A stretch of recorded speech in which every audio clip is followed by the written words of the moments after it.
Ողջույն հարգելի հայրենակիցներ, հարգարժան տիկնայք եւ պարոնայք, այսօր երեքշաբթի է, ինչպես եւ խոստացել էինք եւ ինչպես արդեն ավանդույթ է ձևավորվել, մենք ուղիղ եթերում կպատասխանենք ձեր հարցերին։ Այսօրվա մեր եթերում մասնակցում է Հանուն Հանրապետության Կուսակցության նախագահ Արման Բաբաջանյանը, ողջույն Արման։ Ողջույն Ռուբեն։ Իրավագետ եւ իրավաբան Արտաշես Խալացյանը, ողջույն Արտաշես։ Եվ ես Հանուն Հանրապետության Կուսակցության փոխնախագահ Ռուբեն Մեհրաբյանս։ Մենք ստացել ենք բազմաթիվ հարցեր տարբեր հարթակներով, Facebook-ով, YouTube-ով, TikTok-ով, Instagram-ով եւ նաեւ դրանք ակտուալիզացնելով այս դեպքերի ընթացքին, որում մենք ապրում ենք, մենք առանձնացրել ենք դրանցից 4-ը եւ կանդրադառնանք դրան այսպես ընդլայնված քննարկման ռեժիմով մեր գործընկերների հետ միասին։ Գանք հենց առաջին հարցին, մեզ հարցնում է Նարինե Բարոյանը, իհարկե հասկանալի էմոցիաներ դնելով հարցի մեջ եւ որը ինձ թույլ չի տա ես դա անդրադառնամ բավականին կոպիտ բնորոշումներով որոշ քաղաքական ուժերի եւ նրանց առանձին ներկայացուցիչների նկատմամբ, բայց բովանդակությունը հետեւյալն է։ Հարցը վերաբերվում է առանձին քաղաքական ուժերին կամ այսպես ասենք պսևդո քաղաքական ուժերին, որոնք ուղղակի այլ երկրների շահեր են բերել եւ ներմուծել մեր քաղաքական դաշտ, դրանց ընտրություններին թույլ չտալու հարցն է։ Ի վերջո սրա հետ կապված կա միջազգային փորձ, ժողովրդավարությունները պաշտպանել են իրենց եւ քաղաքական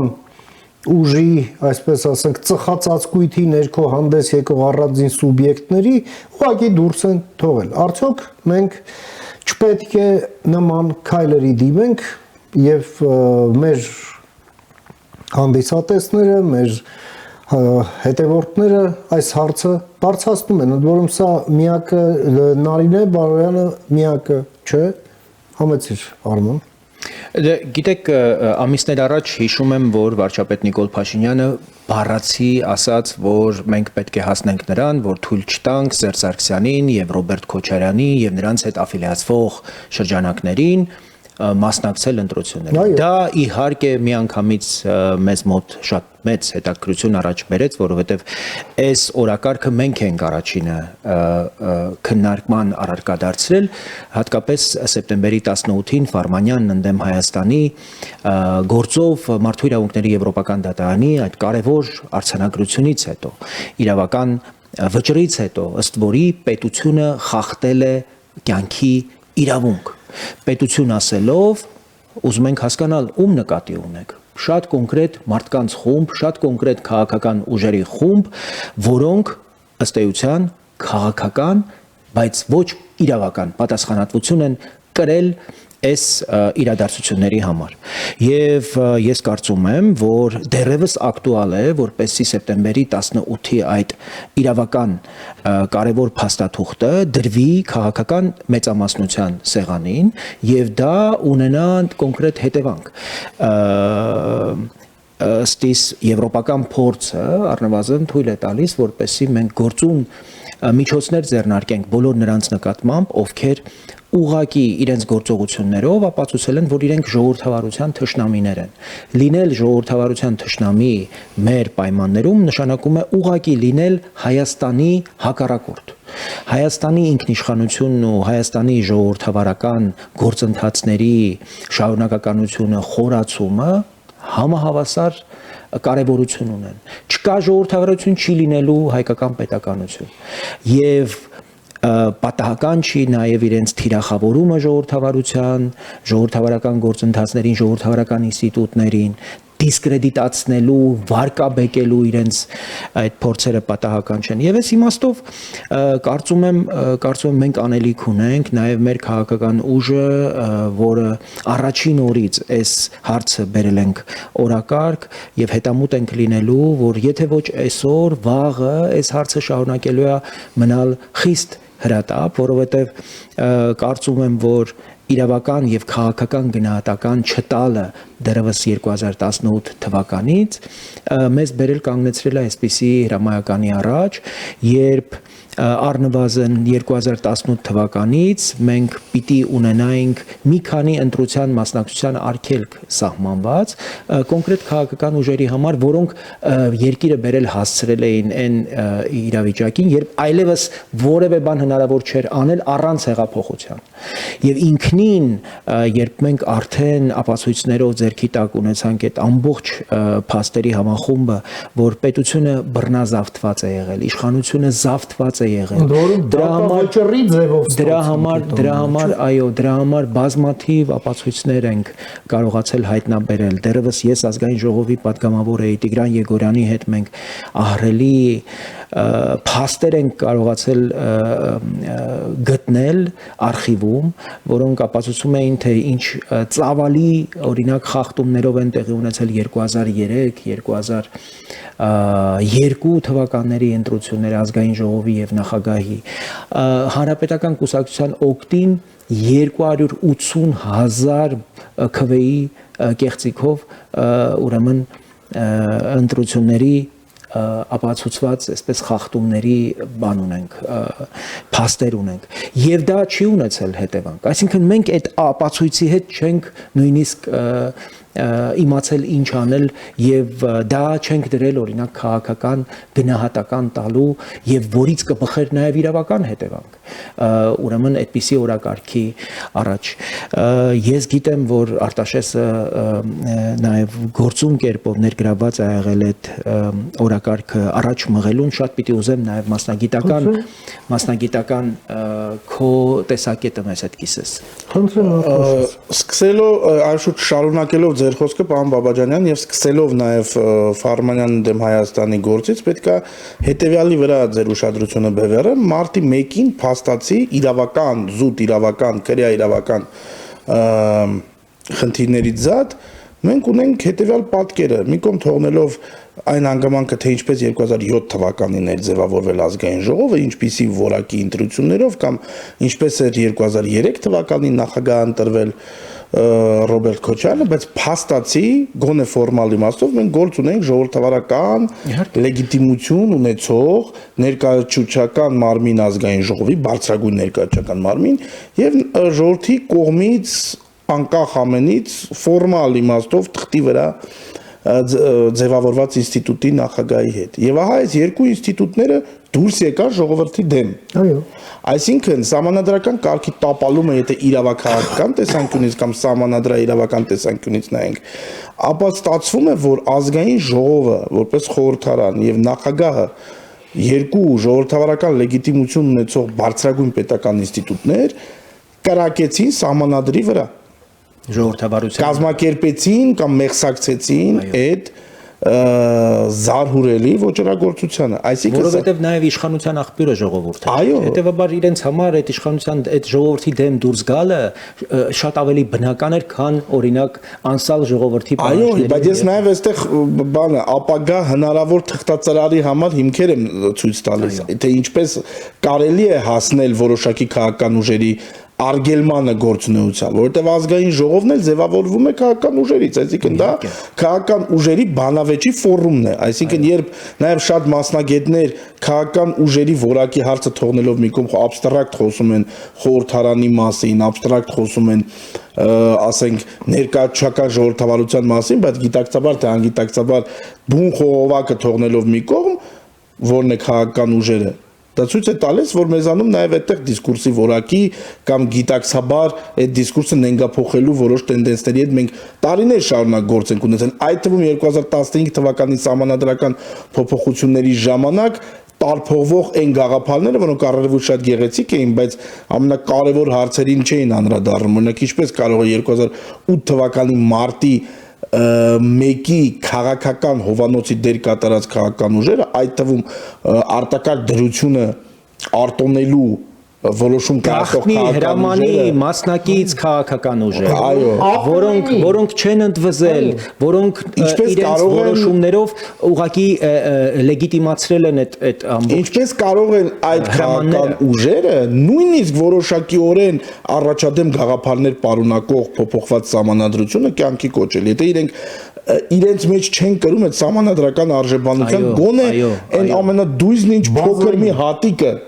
եւ այստեղ շատ կարեւոր նաեւ մի հանգամանք կա, որ ըստ էության երբ խոսում են հակակշիռների եւ զսպումների մասին, կներեք, այդ քաղաքական ուժերը խորհրդարանն են ձևավորել, իրենք տապալել են իրենց այդ գործառույթը հենց արտակարգ դրության իրավական արտակարգ դրության որոշման քննարկման ժամանակ փոխանակ գործադիրին կանչեին քաղաքական պատասխանատվության համապատասխան հարցերով եւ այլն բոլորս հիշում ենք Տիգրան Թորոսյան Իրենք էին առաջ ընկել եւ այո իրենք այնպեսի տպավորություն որ իրենք են նախաձեռնողը այո եւ ահա այստեղից է սկսվում սահմանադրական կարգի տապալման իրավաքաղաքական պատասխանատվության քննարկումը այստեղից պետք է սկսի եւ այստեղ ես պետք է հիշեցնեմ որ գործող սահմանադրությունը թույլ է տալիս սահմանադրական դատարանին ուրեմն կառավարության դիմումի հիման վրա քննարկել այն քաղաքական ուժերի կուսակցությունների արգելման հարցը որոնք կապված են որոնց գործունեությունը միտված է եղել կամ է սահմանադրական կարգի բռնի տապալմանը Այստեղ բռնին շատ կարևոր է ընդգծել, որովհետև հենց նախ եւ առաջ այդ այսպես ասենք սահմանադրական իրավախախտումն է դրված կուսակցությունների արգելման հիմնավորվածության տակ։ Իսկ բռնի սահմանադրական կարգի բռնի տապալման դասակարգային кейս է հենց մարտի 1-ը։ Այսինքն այստեղ մենք Այսինքն արտակարգ դրություն, ռազմական դրություն, սպանություններ, ամբողջ համալիրը։ Պատկերացրեք, որ եթե Լևոն Տեր-Պետրոսյանի օրոք նույն հայ հեղափոխական դաշնակցության փաստացի գործունեության արգելման հիմքում դրված էին ավելի շատ նրանց հետ աֆիլիացված որոշակի քրեական գործեր առանց քաղաքական բաղադրիչի եւ մեկ էլ այն որ իրենց գերագույն մարմնում կային այլ երկրի քաղաքացիներ, ապա Բայց դրո կառույցը բանակում կարևոր գործունեություններ կատարում, որը հասկաց է առաջացնում, որ բանակը կարող է կազմաքանդվել դրոյի գործունեության։ Ճիշտ է, բայց այդտեղ դաշնակցությունը մինչև հիմա չի ընդունում, որ դրոն իր հետ կապ ունի եւ իր կազմում է եղել որպես այդպեսի։ Բայց այստեղ մարտի 1-ին էլի։ Ահա, բայց այստեղ ամենը շատ ավելի բացահայտ էր մարտի 1-ին, ես դա նկատում եմ, որ եթե այն ժամանակ պետությունը գնացել էր ինքնապահպանման սահմանադրական կարգի պահպանման նկատառումներով այդ արտակարգ քայլին նույնիսկ առանց սահմանադրության արկայության առանց սահմանադրական համապատասխան կարգավորումների արկայության ինքը սկսեց այդ գործերի քննությունը եւ դաշնակցության հանդեպ միջոցներ ձեռնարկել, ապա այսօր շատ ավելի ակնհայտ է ամեն ինչ եւ ամենակարևորը այստեղ ինքնիշխանության հետ էլ պետք է կապել այս հարցը, հա, այսինքն պետության ինքնիշխանությունը նաեւ կապված է նրա հետ, թե արդյոք պետությունը իմունիտետ ունի այդ ինքնիշխանության դեմ հանդես եկող քաղաքական շրջանակների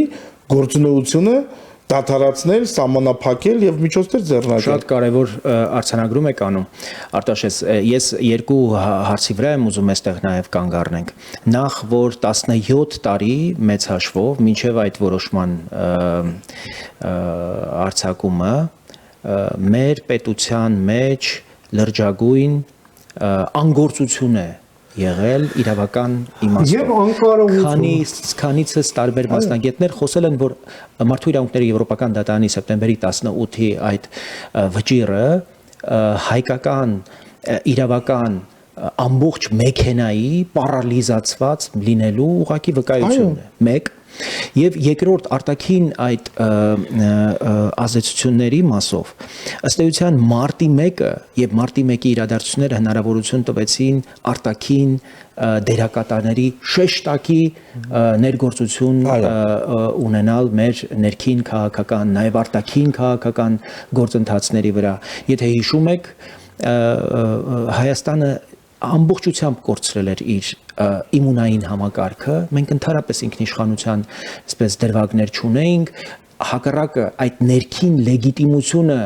հաղթահարելու համար իշխանությունները գնացին նույնիսկ այդ հայ-թուրքական հիշում եք ֆուտբոլային դիվանագիտության այդ ամբողջ գործընթացին տուրք տալով մի շարք մեզ համար անընդունելի նույնիսկ դրույթների տեղ գտնելուն այդ փաստաթղթում, որը շատ այլ պայմաններում գուցե եւ տեղ չունենար։ Այսինքն մեծ հաշվով մենք ներքին լեգիտիմության այնպիսի ճեղք ստեղծեցինք,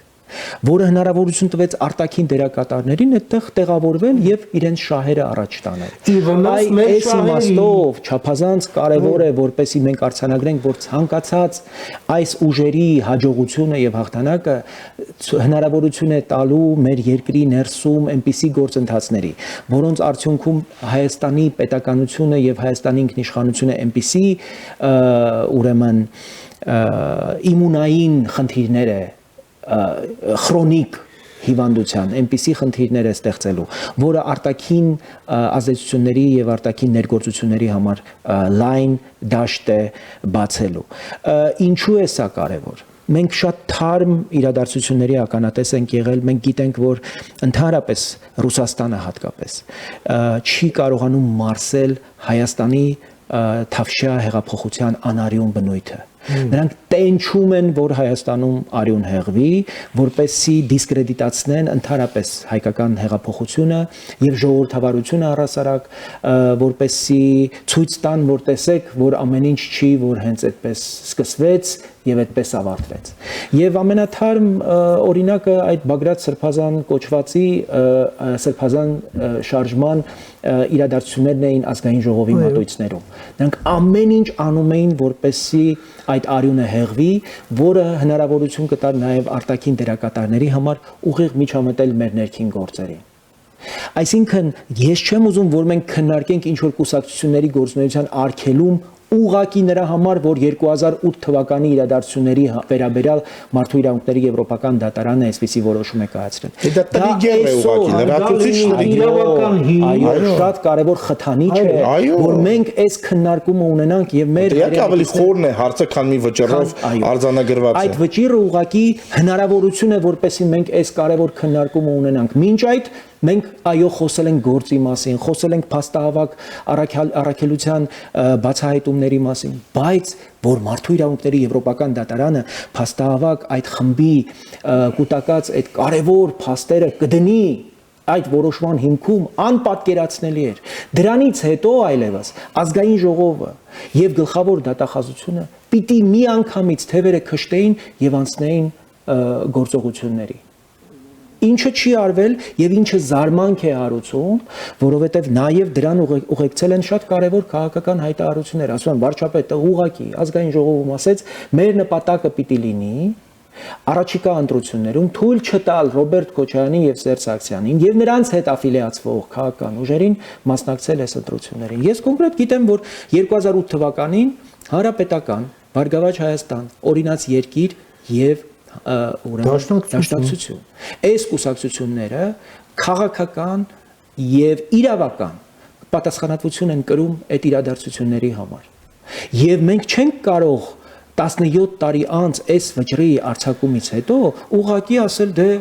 գիտեք ինչ։ Ընդունում ենք գիտություն, բան չունենք անելու եւ իմիջիալոց դրանից որևէ գործողություն մինչ օրս պետությունը կողմից չի հետևել։ Եվ ամենահետաքրքրականն է, որ նաեւ քաղաքական տգիտություն է, երբ հետո այդ քաղաքական կոալիցիայի ավելի փոքր բաժնետերերը սկսում են խոսել այն մասին, թե մենք ընդամենը այսքան մասով ենք մասը։ Այսինքն դա մոտավորապես նույնն է, եթե մի հանցավոր խումբ գնում է հանցագործություն կատարելու եւ ասենք մեկը ասում է ես ընդամենը դրան մոտ նայում էի, որ հանկարծ մարդ չգա, ես ինչ եմ արել, որ իհարկե կա պատասխանատվության չափ, բայց երբ որ մարդիկ խոսում են պատասխանատվությունից ընդհանրապես ազատ լինելու մասին, այսինքն ասում են դե մենք ընդամենը 5%-ի մասնակցություն ենք ունեցել։ Ուրեմն 5%-ով դուք տապալել եք սահմանադրական կարգը։ Նյուրնբերգում էլ էր այդպես, չէ՞։ Բոլոր այդ մեղադրյալի աթոռին նստածները ինչ էին ասում, ասում էին մենք հրաման ենք կատարում, մենք ծառայում ենք Գերմանիային, մեզ հրամայում էին, մենք կատարում ենք Իդեպ սրա հետ կապված էլ մեր հաջորդ հետևորդը Արմենուհի Գրիգորյանը,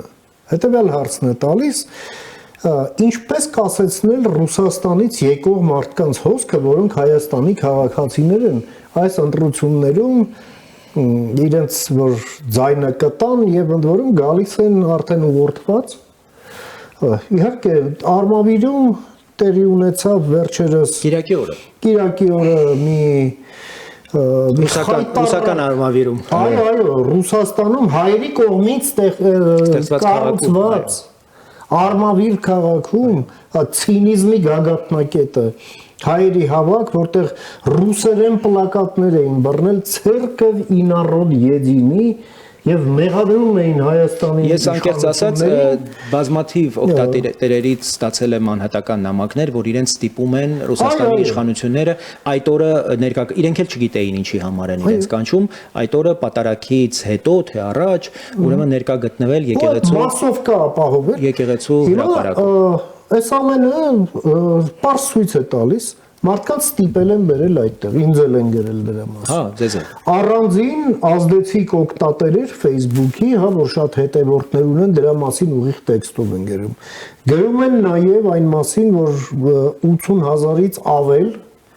հայերի, ովքեր նաև Հայաստանի քաղաքացիություն ունեն, վճարելու են այնտեղ, հետել են Կիրիենկոյի 165 միլիոն դոլարի մասին հիշեցի, որ նրանք ընտրության օրը գան այստեղ եւ իրենց հաճելի տեխնացուին քվետան։ Հիմա հարցնում են թե որոնք են այդ մեխանիզմները, որոնցով կարելի է կասեցնել այդ մարդկանց գալու հնարավորությունը։ Խոսքը իրավական մեխանիզմների մասին է, կարծում եմ սա բարդ խնդիր է, համեցեք։ Այս առումով պետք է նշել, որ մենք գործ ունենք մարդու հիմնարար երկու իրավունքի մասին, մեկը քաղաքացիության իրավունքն է եւ մյուսը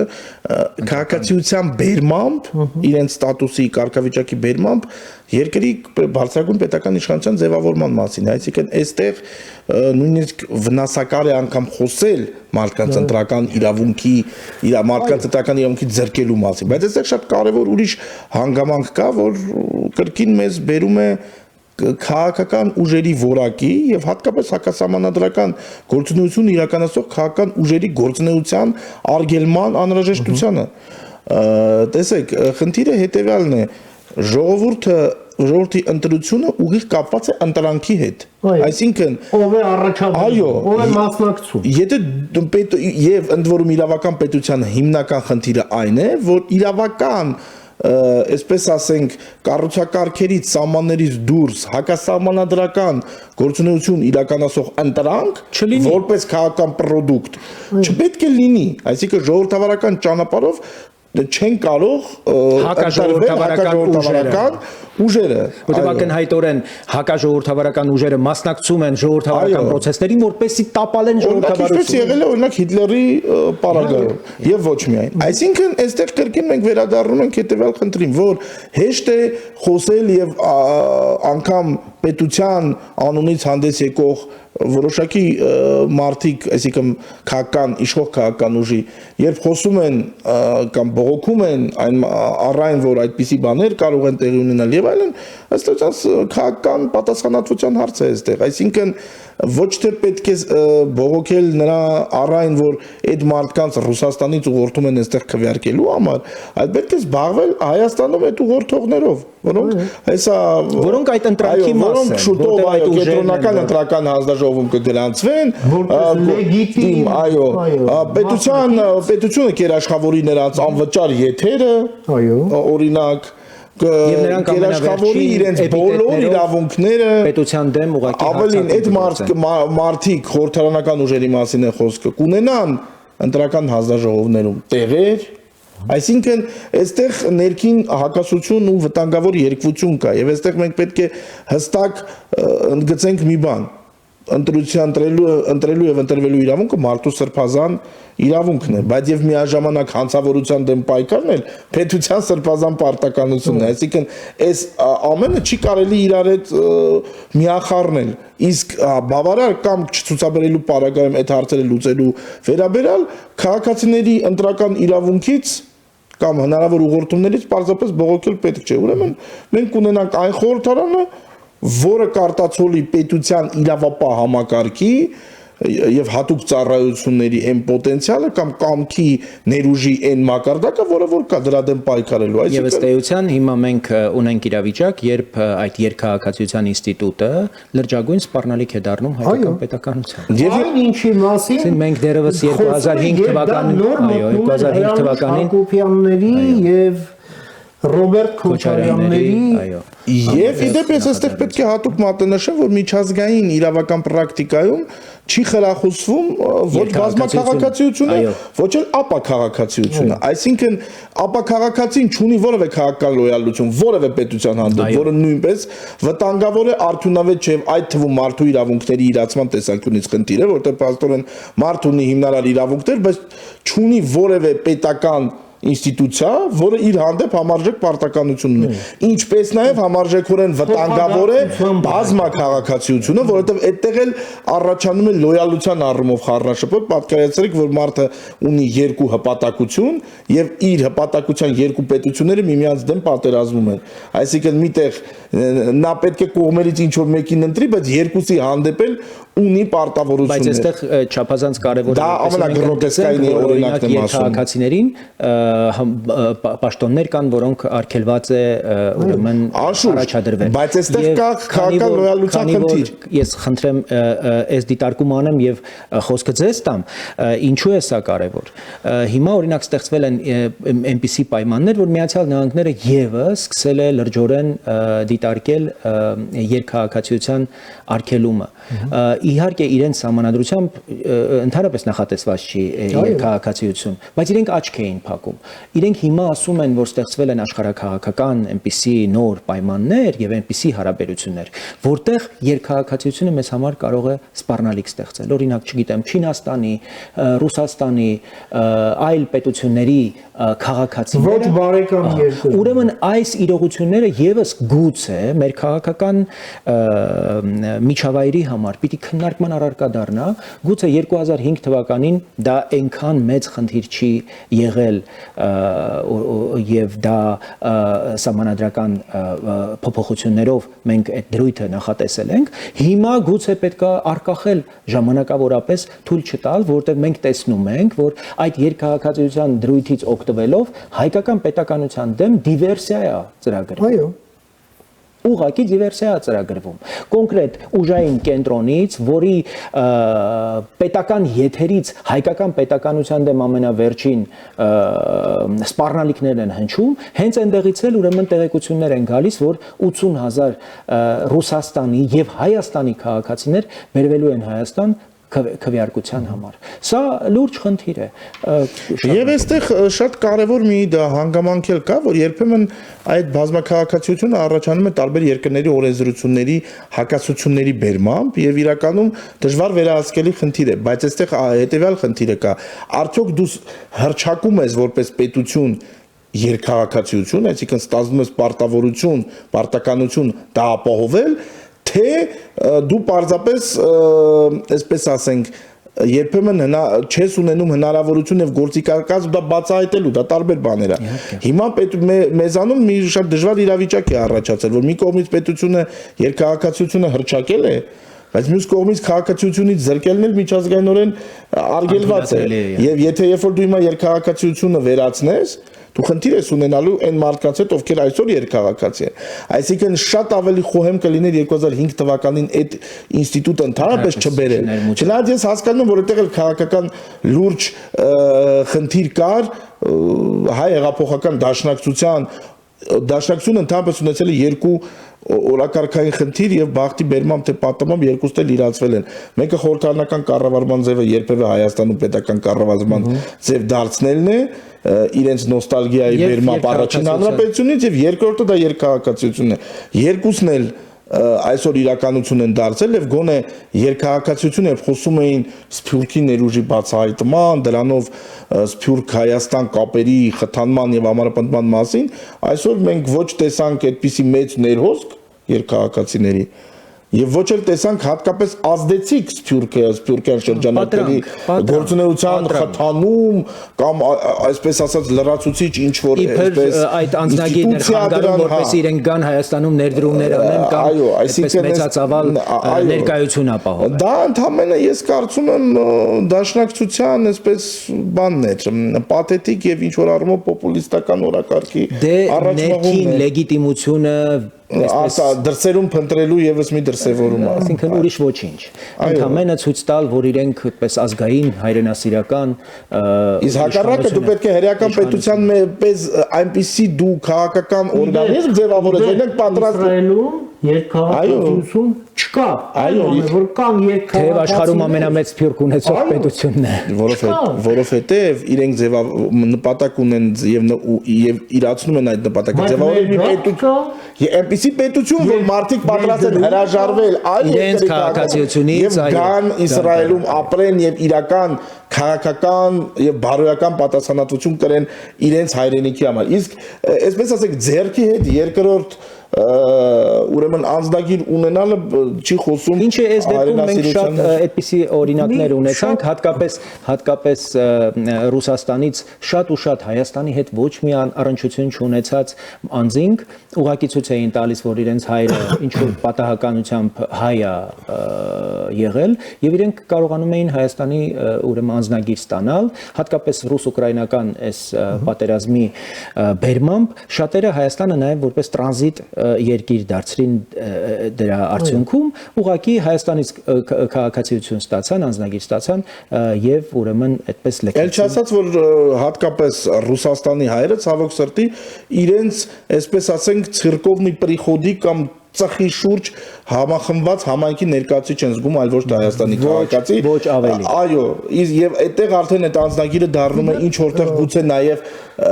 դեստրուկտիվ Հայաստանի ազգային պետական շարժման։ Այս իմաստով ցավոք սրտի ես բացարձակ որևէ բան չեմ անում, խտրականություն չեմ կարող, բայց ցավոք պետք է դա նշել։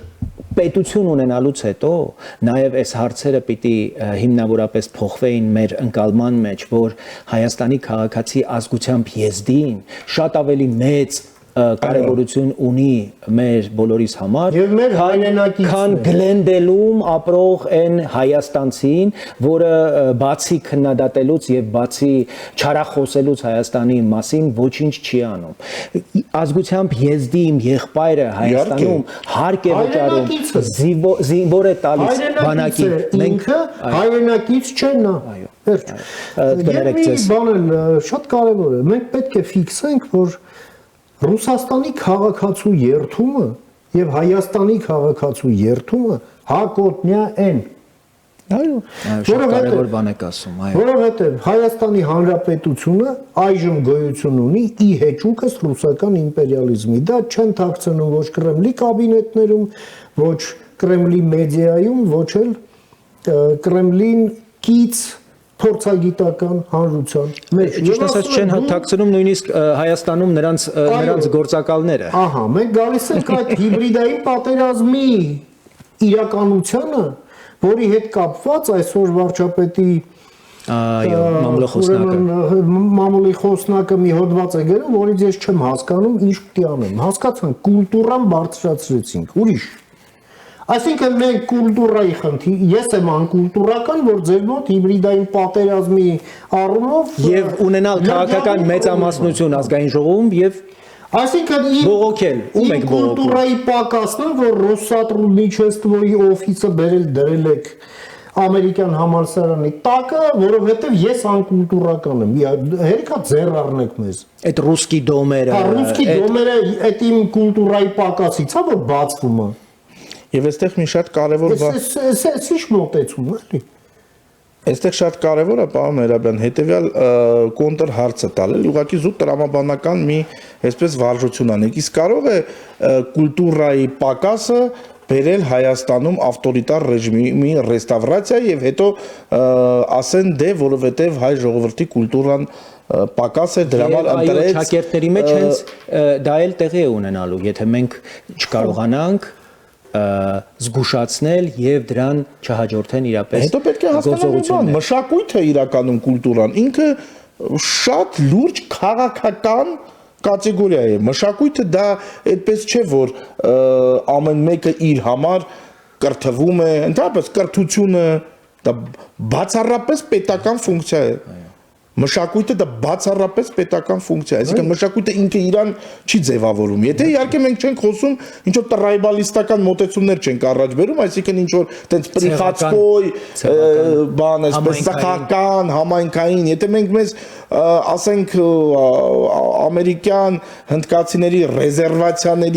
ռեզերվացիան բնակվողների հետ չենք նույնացնում, այլ խոսում ենք մշակույթի որպես ստեղծարար գաղափարի մասին, ստեղծարար ֆոլկլորի մասին։ Այո, այսինքն մենք ազգագրության մասին ենք խոսում, թե մշակույթի, այստեղ կարևոր խնդիր է։ Քաղաքացիության հետ կապված։ Այսօր պարոն Եզրասը տերորիստների օրհնում ուղարկում է Ուկրաինա պատերազմի։ Ըստ տեղեկությունների արդեն զոհերի թիվը հասել է 15000 հայ Ռուսաստանի, որ տարել գլուխը կերել են ու այդ գլխակերը օրհնում այնտեղ։ Հիմա Հայաստանի անձնագրովը անցնելու եւ գնա Ավստրիա եպիսկոպոսատ ժողովի։ Չի լինելու այդ ժողովը։ Այլանդակություն իրական։ Կարող եմ ձեզ տեղեկացնել։ Դա այլ հարց է, բայց ինքնին էլի, ասենք ո՞նց է ձեր մտքով անցել, որ ինքը պետք է գնա Ավստրիա։ Ոնց է անցել, ասենք, այդ ոնց է, երբ Մոլդովայում շատ հստակ ձևակերպմամբ սանկցիաներ կիրառվեցին, կոռուպցիան եւ ավտորիտարիզմը խրախուսող եւ դեմոկրատիան խափանող գործունեություն տարած անձանց ցուցակով մտցրեցին սանկցիաների տակ, թե Եվրամիությունում, թե Միացյալ Նահանգներում։ Մեր մոտ դրանք Ռուսաստանի գովքանողները Մագադանում չեն։ Բայց ամենակարևորը դրանով զբաղվեց պետությունը։ Այսինքն պետությունը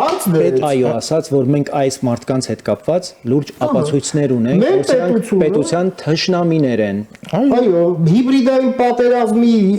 դեմ պայքարելու համար կուլտուրայի մասին հոդվածներ գրելու իմաստը որն է։ Հարց չի բարձրացնում, հարգելի Եվրամիություն, մեր ռազմավարական գործընկեր Ամերիկա, հա, այս թերմանցքն ինչի է գալիս, այդտեղ թոռում են ու կարանք փագենք սրանց դեմը, սա չգա ձեր մոտ։ Մենք ենք խնդրում ձեզ, որովհետև սա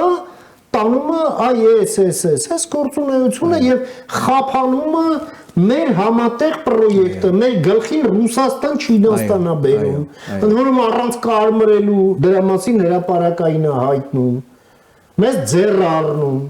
եւ այլն եւ այլն։ Ես ուզում եմ որ Արտաշեսը, քանի որ հոդված ունի այդ մասին գրած, իրեն հնարավորություն տանք նաեւ այս հիբրիդային վերջին հարձակումների մասին խոսել։ Ես նայեցի նաեւ տարբեր լրատվամիջոցներ խոսում էին, որ վերջին օրերին չափազանց մեծ ծավալի եւ ինտենսիվությամբ է այդ աղբը ներմուծվում Հայաստան եւ դրանով է նաեւ պայմանավորված Նազելի Բաղդասարյանի հավանաբար այդ հոդվածը, որովհետեւ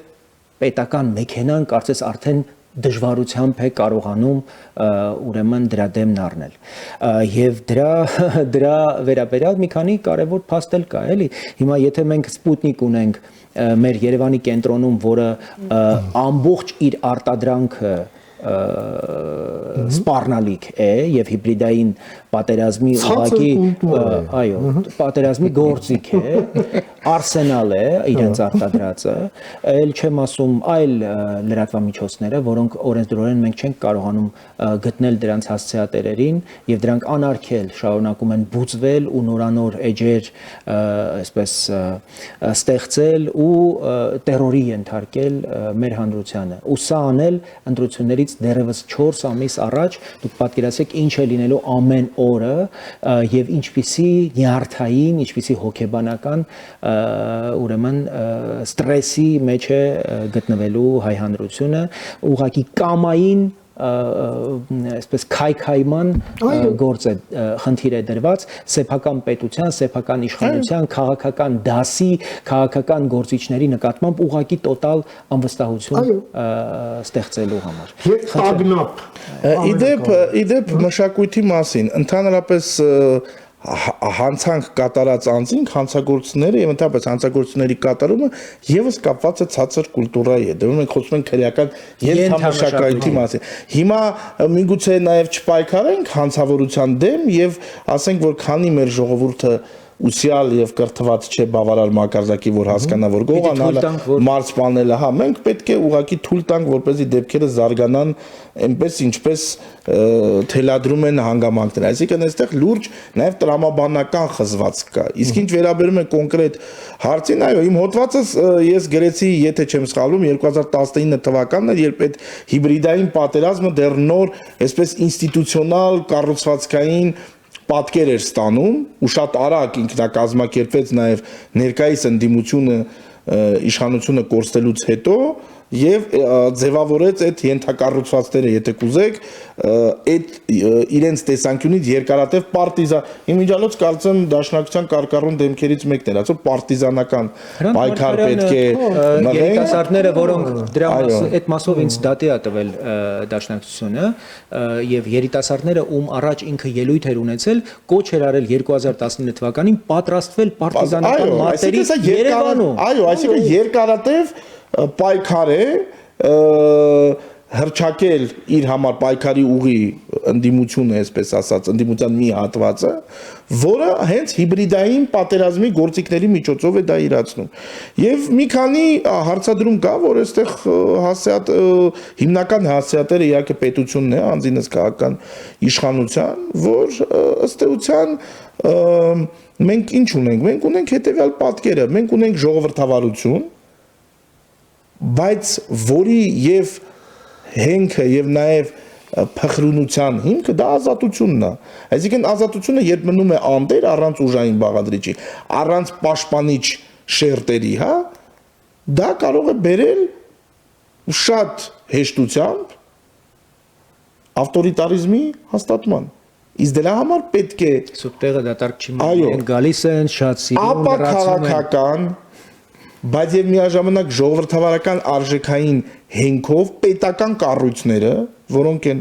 իրավապահ մարմինների եւ հատուկ ծառայությունները, որոնց համար պետք է ընդհանրապես կապ չունենա թե որ ժողովրդավարական ուժն է գալիս իշխանության, իդեպ ինչպես օրինակ Իսրայելում է, երբ իրենց հատուկ ծառայությունները ավելի հին են, քան անգամ Իսրայել պետությունը, այո, եւ դա շատ կարեւոր հանգամանք է, այդ պետական մարմինները պետք է կանգնած լինեն ժողովրդավարության թիկունքին, այսինքն դա հենց այդ militant democracy ուրեմն կոնցեպտն է, կենսունակ ժողովրդավարության, երբ որը ծնվեց ի պատասխան օրինակ Հիտլերի եւ Մուսոլինիի իշխանության գալուն, երբ բացահայտվեց, որ ժողովրդավարությունները կարող են նաեւ խոցելի լինել իրենց իսկ ժողովրդավարական գործիքակազմով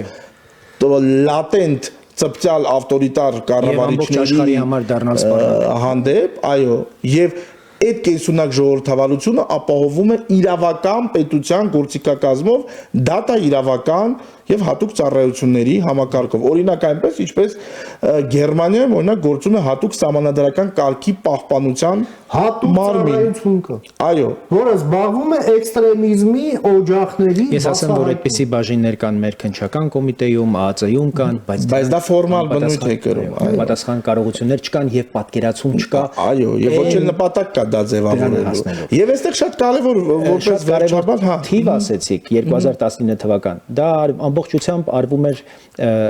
44-օրյա պատերազմին ընթառաջ, ձևավորվում էին այդ ինստիտուտները։ Սամվել Մարտիրոսյանը Պրիգոժինի վախճանից հետո մի շատ կարևոր ապացույց եւ փաստեր բերեց, թե ինչպես է Պրիգոժինը իր այդ ֆաբրիկաներում Պետերբուրգի պատրաստել Հայաստանի դեմ պատերազմի այդ ամենածանր փուլում տասնյակ հազարավոր ուրեմն բոտերի այդ աշխատանքը եւ ինչպես են մեզ այստեղ անհուսության, պարտության պատրաստել եւ այստեղ մի շատ կարեւոր բան կա, մի քանի кейս կա, հենց էլի որը վերաբերում է հենց ատելության խոսքին, կեղծ լրատվությանը, մարդու իրավունքների եվրոպական դատարանը ասում է, որ այո, եթե թիրախում ժողովրդավարությունն է, իր համաեվրոպական արժեքներն են, մարդու իրավունքներն են, պետությունը ոչ միայն իրավունք ունի, այլ պարտավոր է հատու միջոցներ կիրառել։ Եվ այստեղ մի կարևոր բան լրագրողական համայնքի մասին։ Չգիտեմ, շատերը գուցե մեր ակնդիրների չգիտեն, բայց օրինակ Հայաստանի Հանրապետության օրենսդրությամբ որևէ սահմանափակում չկա ժուրնալիստ լինելու համար միայն աշխատանքային պայմանագիր տվյալ լրատվամիջոցի հետ ոչ մի բան ոչ լիցենզիա ոչ մի բան այդ թվում նաև լրատվամիջոցների համար որը սահմանափակում չկա ժամանակին լրատվամիջոցները պիտի գրանցվեին արդարադատության նախարարությունում որպեսզի եւ հիմա հարց այդ կուլտուրայի ձևավորման համար երբ չկա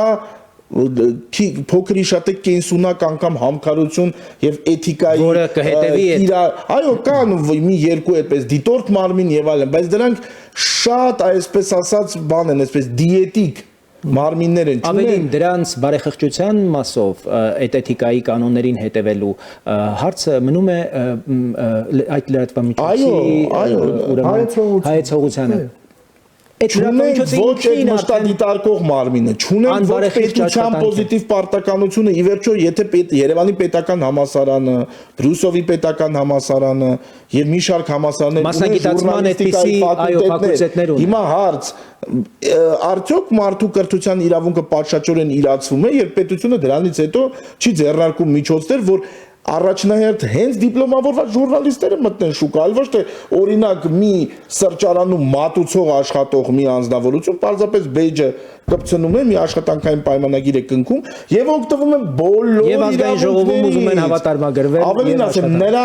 հակապետական գործունեությանը միջամտելը քերորեն պատժել է, որտեղ նա իբրև տեր ժուրնալիստ է եւ ես իմ հոդվածում արձանագրել եմ այս հիմնական հայեցակետերը թե ինչ ի վերջո պետք է անի պետությունը տեսեք մենք հիմա խոսում ենք առավելապես լրատվամիջոցների մասին բայց այն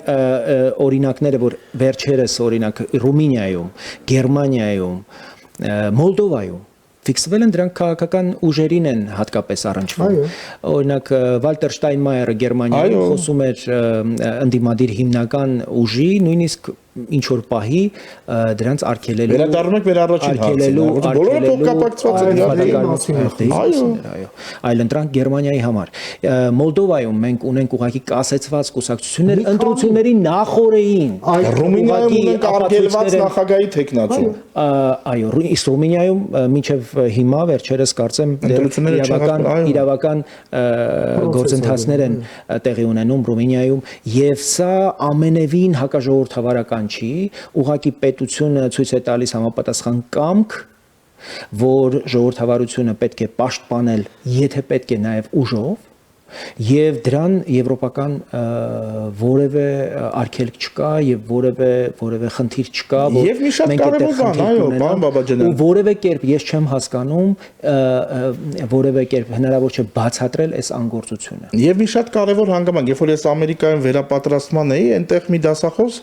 ասաց որ all system is about money բայց հարցը թե ինչպիսի իրավական հիմք ունի այդ փողը այսինքն կեղտոտ փողա թե չէ հիմա եթե մենք ֆինանսական լծակները չենք վերցնում հակապետական քաղաքական ուժերից ի սկզբանե դատապարտված է ժողովրդավարությունը դա ձևավորում է անհավասար պայմաններ ուրիշ բան էլ չանեն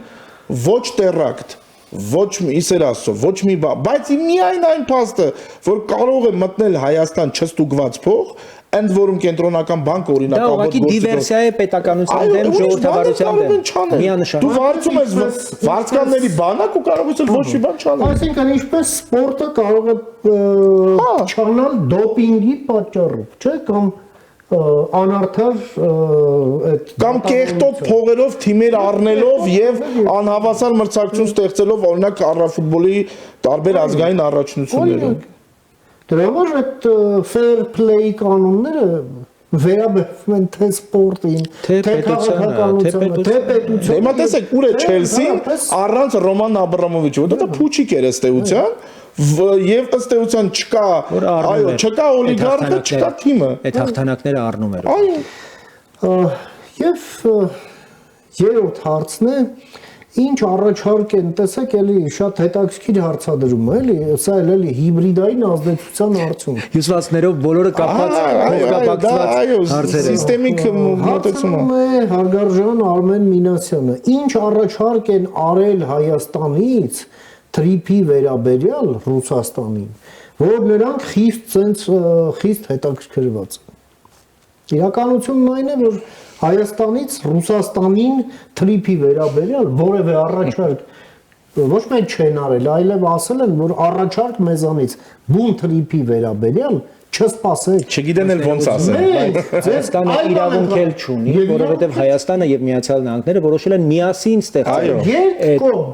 Երրորդն ավելորդ։ Մենք ասել ենք դուք կարող եք շահառու լինել։ Մենք ասել ենք դուք կարող եք օգտվել այդ հնարավորությունից, այդ ճանապարհից։ Եվ ձենց կառուցեն։ Այո, բայց դուք չեք կարող մասնակից լինել եւ Զախարովայի հայտարարությունները այդ իմաստով վտանգավոր են հենց այդ տեսանկյունից, որ այն փաստաթղթերը, որոնք հիմա դրել են իրենք ուսումնասիրում են, հավակնություն է, տպավորություն կա, որ նրանք հավակնում են հիմնադիր անդամ լինել այն կորպորացիայի, որը պիտի բացառապես Հայաստանով եւ Միացյալ Նահանգներով սահմանափակվի։ Այստեղ կա լուրջ խնդիր։ Հայաստանը ոչ ես չեմ լսել երբևէ որևէ խոսք, որ Հայաստանի իշխանությունները Ռուսաստանին հրավիրել են մասնակից դառնալ։ Ավելին, ես տեսել եմ, որ ռուսական սանաշենք Այո, Թրիպոլ, ռուսական աֆիլիացիա ունեցող քաղաքական սուբյեկտները անթաքույց խոսում են Ռուսաստանի եւ զարմանալիորեն Չինաստանի ներգրավման եւ մասնակցության մասին այն դեպքում, երբ որ միջին այս միջանցքը մեծապես նաեւ չինական ազդեցությունից զսպելու համար է ձևավորվում։ Այնտեղ կան քաղաքական ուժեր ասում են Trip plus BRICS, չգիտեմ, այսպես ինչ որ, հիմարություններ։ Սոլան կա էլի, այդտեղ ունես Միացյալ Նահանգներ, չի կարող այդտեղ լինել Չինաստանը։ Ուտե սա կենսական ենթակառուցվածք եւ ազդեցության գործիք է Միացյալ Նահանգների համար, հակառակը զսպելու համար Չինաստանի ախորժակը եւ Չինաստանի ունեցած ազդեցությունը, ահռելի ազդեցությունը կենտրոնական Ասիայի վրա եւ այն բեռների, որոնք որ մինչեւ հիմա ուղղվել են դեպի Եվրոպա եւ այդ ծավալները մեծացնելու հետ այդ ախորժակն էլ հնարավորինս դա նույնն է ոնց որ բանը, ասենք նոր կտակարանը միքս անես Ղուրանի հետ, էլի մոտապես տենց ինչ որ մի բան, էլի հակոտնյա բան։ Ահա, դե բայց հա, էլի մոտապես այդպես։ Եվ այդտեղ էլ է նաև կարևոր, որ արտակուց շատ այսպես պսևդոգիտական թեզեր, sense ինչ որ հետարքիր փաթեթավորմամբ մատուցում են հանրությանը, որոնք իրենց խորության մեջ բացարձակ որևէ գիտական եւ փորձագիտական հենք անգամ չունեն, էլ չեմ ասում քաղաքական։ Հարցը նաեւ գալիս եւ կանգնում է մեկ այլ պնդման կողքին, ըստ որի որևէ տարբերություն չկա օգոստոսի 8-ի եւ նոյեմբերի 9-ի փաստաթղթերի միջեւ, որ այնտեղ Ռուսաստանն էր, այստեղ Միացյալ Նահանգներն է, որ Հայաստանը որևէ բան չի շահել օգոստոսի։ Լավ, միջանցքել չէ։ Չէ, արդեն բաց տեքստով նախորդին տխրահրճակ մի քաղաքական գործիչ կար, ուրեմն բաց տեքստով խոսում է, որ Հայաստանը տեղանելիք չունի, Հայաստանը կորցրել է Իրանի հետ սահման, այսինքն մինչև օրս շարունակում է այս թեզը շրջանառվել եւ նույնացնել անբարոյական այս գործելավոճը շարունակել, նույնացնել նույնիսկ հունվարի 13-ի այդ շրջանակի հրապարակումից հետո մարդիկ առանց խղճի եւ առանց բարոյականության շարունակում են պնդել, որ նոյեմբերի 9-ի հայտարարության, որի հեղինակը Պուտինն է եւ օգոստոսի 8-ի հրճակագիրը որևէ նույնական Այսա արդեն Գեբելսյան քարոշա մեքենա, սուտը որ բազմիցս կրկնում ես, հավատ ես սկսում ընծայել։ Չերչիլն էլ ասում էր, չէ, ճշմարտությունը հասցնում է միայն իր շալվարը հագնել, երբ սուտը մեկ շրջան է անում աշխարհի շուրջը։ Բայց այս ամենի իմաստը իրապես պետք է ասել, որ խաղաղության եւ պատերազմի դիլեման է, որտեղ մենք երբ խոսում ենք տրիպ, խոսում ենք օգոստոս 8, թե նոյեմբերի 9, մարդիկ դրա տակ նկատի ունեն, որ ամեն կերպ տապալեն խաղաղության ուղղված այն գործընթացները, որոնք ամրացնում են խաղաղությունը։ Եվ այս հիբրիդային հարձակումները, սպառնալիքները, գրոհները, այս աղբի ամբողջ ներմուծումը ընդհանրապես խաղաղությունը հնարավոր չդարձնելն է Հայաստանում, տապալել խաղաղության ուղղված բոլոր գործընթացները եւ դիսկրեդիտացնել բոլոր այն գործիքները եւ ինստիտուտները, որոնք օգնելու են որպեսզի այս տրիպը ընդհանրապես եւ տրիպին ուղեկցող այդ երկկողմ պայմանավորվածությունները կենսագործվեն, որտեղ հասկանում ենք, որ Միացյալ Նահանգները առնվազն ծանր աշխատանք է կատարել, գույքագրել է Հայաստանի կարիքները, իդեպ մենք Միացյալ Նահանգներում միասին ենք եղել Արտաշեսի հետ, որտեղ մեզ ասում էին, մեզ կասեք, ի վերջո ձեզ ինչ է պետք, ձեր երկիրը ինչի կարիք ունի։ Վերջը մենք չկարողացանք ասել, իրենք եկան, գույքագրեցին մեր խնդիրները եւ հասկացան, որ կիսահաղորդիչների այս կարևոր ինվեստիցիան, ինչպես նաեւ էներգետիկ համագործակցությունը եւ ճանապարհների ապաշրջափակումը, այս լոգիստիկ կարևոր դրա մասին մենք նաև մասնավոր զրույցներում իրենց հետ խոսել ենք։ Իհարկե ավելի ընդհանրական, բայց երեք պայմանավորվածությունները Հայաստանի անվտանգության, Հայաստանի խաղաղություններով կարևորագույն պայմանավորվածություններ եւ պատահական չի, որ թիրախում հենց այս պայմանավորվածություններն են եւ թիրախի հեղինակը Ռուսաստանն է, որովհետեւ Ռուսաստանը եւ խաղաղությունը անհամատեղելի են։ Դրանք հակոտնյա են։ Եվ այստեղ ես երևի թե պետք է նաեւ որոշակի փորձագիտական, այսպես բանա, թիրախում պահել նաեւ այդ նոյեմբերի 9-ի հայտարարությունը, որ մարդիկ հասկանան, որ դա FSB-ի կողմից Հայաստանի հարավի զավթման ծրագիր էր, կարճ ուղղակի։ Ինչը կնշանակեր, որ հայկական պետականությունը կորցնում էր իր կենսունակությունը, դու չունես քո հարավը, հայկական պետականությունը եւ վերածվում ես հայկական էթնիկական ռեզերվացիայի։ Այո որը ժամանակի հարց է ընդհանրապես որ հայկական հետեւաբար ոչ թե հայերն ու եկեղեցին են միասնության մեջ ինչպես բանը церковь народ един церковь государство народի государство единый կամ նույնիսկ ավելի ընդունելի եմ համալում եթե ասեն եկեղեցին ու պետությունն են իրար հետ բայց ոչ երբեք եկեղեցին ու հետ չի այդ եկեղեցու հետ խնդիր կա այո վերջ Եկեղեցին չի կարող պետք է, այսինքն եկեղեցին ժողովրդի հետ պետք է լինի, այլ ոչ թե ժողովրդին եկեղեցու։ Նրանից ինքը համապատասխան է թե ոչ։ Եթե դու պետության սուբյեկտ ես, դու պիտի ստորադաս լինես պետությանը։ Չկա այլ Իդեպ այնպիսի հոգևոր ժառանգություն ունեցող անգամ սահմանադրական մակարդակում դա արճակած պետություն ինչպես Հունաստանն է, իրենց եկեղեցին վաղուց շատ լուրջ հարկատու է։ Իր գործունեությամբ որովհետև պետությունն էլ նաև աշխատավարձ է տալիս իր քահանաներին։ Ընդ որում, այստեղ շատ հետաքրքիր բան կա։ Մենք հանձինս վարչապետի մեր պետություն ասում է Ժողովուրդ ջան, ընդամենը հաշվապահական հաշվառում վարեք, գումարը փոխացեք, մենք դες հետ կփոխա։ Ուղղակի բյուջետային համակարգի հետ կանոնների մեջ գործեք, որ մենք ուղղակի դա տեսնենք։ Այսինքն մենք դες նույնիսկ կոպեկ փող չենք վերցնում։ Բայց մենք հիմա հատկապես եպիսկոպոսների այս բարենորոգման օրակարգի ջատագով եպիսկոպոսների բացահայտումներն ենք լսում ընդհանրապես այդ փոխանցումների, այդ փակ ու անթափանց եղանակների ուղղակի շշմում ես թե ինչեր են տեղի ունենում։ Հետո մարդել կա ասում է բանա, եւ որ եկեղեցականը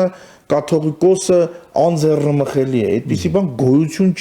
ունենալ չի կարող, որտեղ իրավակ մենք գործ ունենք ոչ թե եկեղեցու ինքնիշխանության, այլ պարզապես գործառութային անկախության հետ։ Իսկ իրենք կարծես թե ուզում են իրենց պահանջի հիմքում եկեղեցու ինքնիշխանությունն այսինքն պետության ինքնիշխանության գալիս են խոսելու, որ այս մարդիկ են մեծագույն սպառնալիքը հենց եկեղեցու ինքնիշխանության եւ եկեղեցու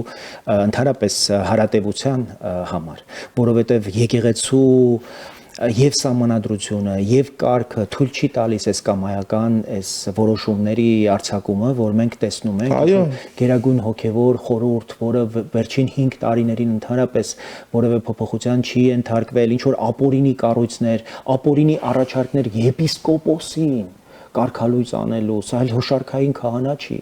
Այսինքն սա աննախադեպ աննախընթաց սական բեսպրեդելի հետ գործ ունենք մենք հայ առաքելական եկեղեցու վերնախավի Իդեպ շատ հետաքրքիր ձեր ասածը պարոն Մելաբալինձին հիշեցրեց, որ կոմունիստական իրավակարգը այսպիսի բան է, եթե օրենքով սահմանված չէ տվյալ կանոնը, դատարանները առաջնորդվում են հեղափոխական իրավագիտակցությամբ կամ նպատակահարմար։ Այսինքն հեղափոխական իրավագիտակցությունը դա նշանակում է, որ ինչ մտքից գա, կարող եմ անել, եթե դա պետք է ինչ որ այսպես օթում ինչ որ գաղափարներ իրացնելու համար, այսինքն իսկ գաղափարները կարելի է հղանալ եւ դրանք սրբացնել, իսկ գիտեք հայրենասիրական գաղափարների բաներով, անսուրբ խողովակներով եկած գաղափարներ, նպատակներով նաեւ այո իհարկե հետապնդվող Թեև եկեղեցու վերաբերյալ կարծես հարց չունեինք, բայց մենք սահուն անցանք եկեղեցի ամբողջ այսպես օրգանիկ կապի մեջ է։ Բայց մենք Վերջին հարցն ունենք, մենք իհարկե սրա մասին մեր նախորդ ուղիղ եթերի ժամանակ անցյալ 3 շաբթի խոսել էինք։ Խոսակցությունները դեռ շարունակվում են այս թեմայով, հարգարժան Աննա Զարյանն է մտահոգություն հայտնում, որ պրոդեմոկրատական, ուժերի կոնսոլիդացիա ինչի տեղի չի ունենում։ Չեք միավորվում իրար հետ արտախորհրդարանական եւ ըստ այդմ մեծ է հավանականությունը, որ չեք հաղթահարի անցողիկ շեմը։ Համեցեք։ Դե ճիշտ ասած շատ այսպիսի հարցեր ինձ առանձին ամեն օր տասնյակ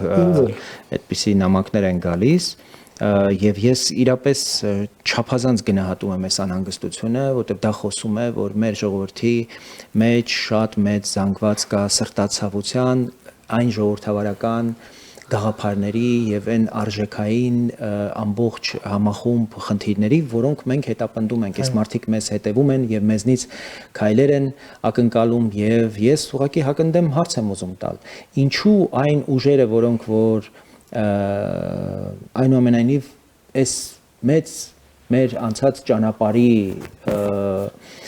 նույնիսկ հանգամանքը չկարևորելով չունեն այն նույն մտահոգությունը, որ ունեն մեր հարգարժան քաղաքացիները եւ իրենք բարձրացնում են այս հարցերը, որոնք որ այո, մեզ չպիտի բարձրացնեն մեր առաջ։ Մենք առնվազն միջև վերջի պահը եւ հիմա էլ ընդլայնված ցուցակով գնալու մեր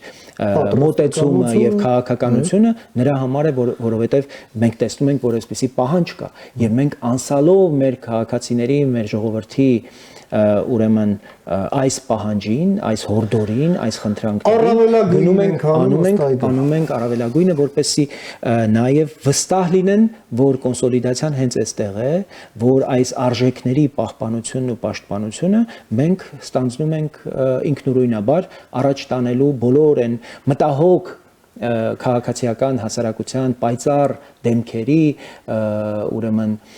եւ հայտնի անձանց հետ, ովքեր մեզ հետ ճանապարհ են անցել այս ամբողջ ընթացքում եւ համախոհություն են կիսել մեզ եւ մենք կոնկրետ նաեւ գործողություն ենք իրականացրել Ռուբեն ջան Եվրաքվեի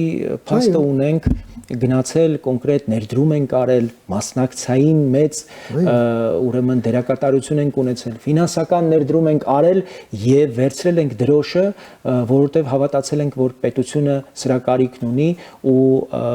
գնահատում ենք որ քաղաքական մեծամասնությունը ականջալուր է եղել հենց այդ պահին սկզբից դեմ լինելով հետո կողմ են եղել եւ մենք օրենքը ունենք ու մենք դրա մեջ ունենք չափազանց մեծ դերակատարություն եւ մասնակցություն այլ քաղաքական մեր գործընկեր ուժերի հետ համահավասար կարծում եմ որ հարցի երկրորդ մասը ինձ համար անընդունելի է որովհետեւ մենք նաեւ այնպիսի գաղափարներ ենք դնելու շրջանառության մեջ որը էապես մեզ ուրեմն առանձնացնելու է մեր լիգայի քաղաքական մյուս ուրեմն մասնակիցներից եւ մենք համենայն դեպս փորձ ենք անելու ամերիկյան հանրապետական ինստիտուտի կողմից անցկացված սոցիոլոգիական հարցումներում տեղ գտած 61% հիասթափված եւ հուսալքված ձայներին տեր լինել, որովհետև մենք խորապես համոզված ենք, որ քաղաքական ուժերի գլխավոր խնդիրը այդ 61% մարդկանց ընտրատեղամասներ ուղղորդելն է եւ տանելն է։ Մեր խնդիրը պիտի լինի ամեն ինչ անել, որ այդ մարդիկ վաղվա օրվա նկատմամբ հույս ունենան, հավատ ունենան, վստահ լինեն, որ վաղը կյանք կա եւ դրա համար պիտի գնան եւ իրենց պատասխանատու քայլը իրացնեն, ընտրությանը անպայման մասնակցեն, որովհետեւ նաեւ խորապես համոզված ենք, որ այս 61%-ը գիտակից մեր ժողովրդի այդ միջին խավն է, մտածող խավն է եւ առանց իրենց ակտիվ մասնակցության մենք չենք կարող քաղաքական դաշտի որակը փոխել, քաղաքական դաշտի այս գաղջ իրականությունը հաղթահարել։ Եվ մի շատ կարևոր բան է։ Ի վերջո դեպքերի հետագա ընթացքը, որ կախված է յուրաքանչյուրի քվեից, այս ընկալումը պետք է վերականգնվի մարդկանց մոտ։ երբ ասում ենք մարդիկ հիասթափված են, ինչից։ Մարդիկ համարում են, որ իրենց քվեն նշանակություն չունի։ Որ այնինչ լինելու է, դա կապ չունի, թե ինչ քվե ինքը կտա եւ ընդհանրապես ինքը կգնա ընտրության, թե չի գնա ընտրության։ Երբ ասում են, եթե չենք միավորվում, չենք հաղթահարի շեմը։ Մենք ոչ թե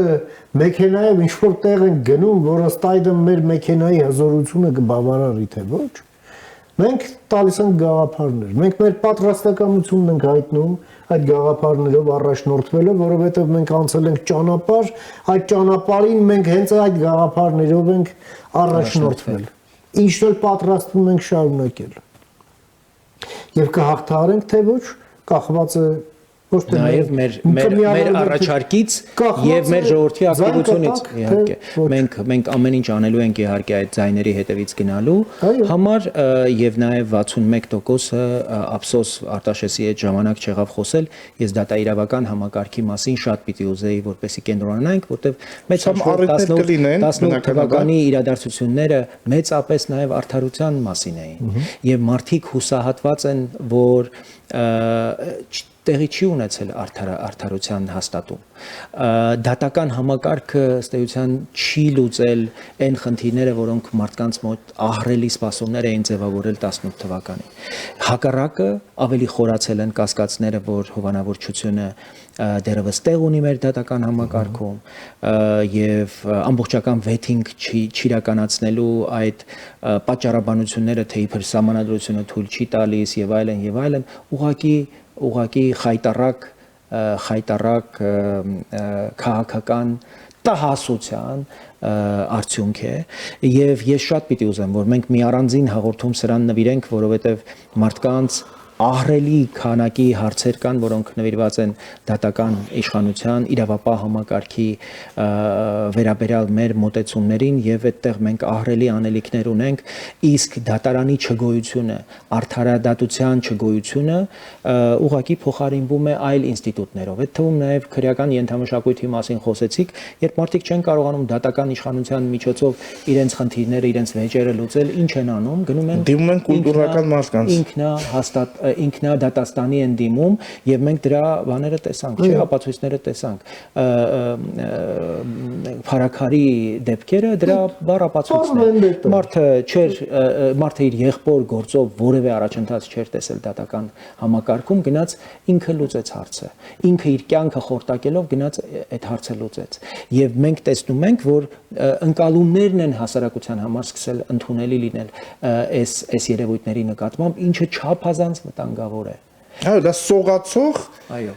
ավտորիտարիզմի ռեստավրացիա պետությունը եւ պետական ինստիտուտները ուղղակի կազմաքանդող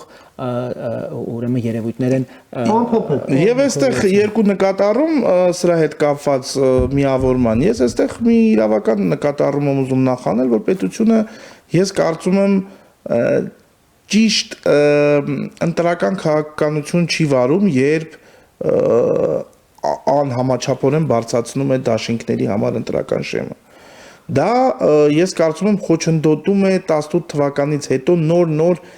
սաղմնավորվող այդ ժողովրդավարական կոնսենսուսի քաղաքական ճարտարապետությունը, որովհետև դրանով վանում է փոքր բայց կենսունակ ուժերի միավորման, համախմբման եւ ինստիտուցիոնալիզացիայի գործընթացը, որովհետև օբյեկտիվորեն առաջանում է միավորման հանդեպ որոշակի մտահոգություն։ Արդյոք մեկ ուժը, որը 4%-ը իր տեսանկյունից կարող է հավաքել բավականին հեշտությամբ, կամ ոչ այդքան հեշտությամբ, արդյոք կկարողանա մեծ կոնսոլիդացիայի պարագայում օրինակ 10%-անոց շեմը հաղթահարել։ Սա ավելի շատ կայացած ժողովրդավարությունների պարագայում կարող էր ինչ որ առումով լինել ընդունելի, երբ կան հստակ գաղափարական բրենդավորման առանձին քաղաքական ուժեր, եւ ըստ էության դաշինքները այդ դեպքում նույնիսկ այդքան էլ այսպես խորհուրդ չի տրվում գնալ դաշինքներով, որովհետեւ առաջանում է այսպես գաղափարական աջապ սանդալ ինչ որ առումով։ Անելիք կա, Արտաշես շատ լավ լավ է որ խոսեցիք այդ մասին, Վրաստանում օրինակ անցողիկ շեմը ընդհանրապես կուսակցությունների Նույնը Հոլանդիայում։ Հոլանդիայում ավելի պակաս, Այո, եթե չեմ եւ այդ առումով մենք նաեւ այսպես պետք է թույլ տանք, խթանենք, որ անգամ փոքր կուսակցությունները իրենց գաղափարները թեկուզ մեկ անձով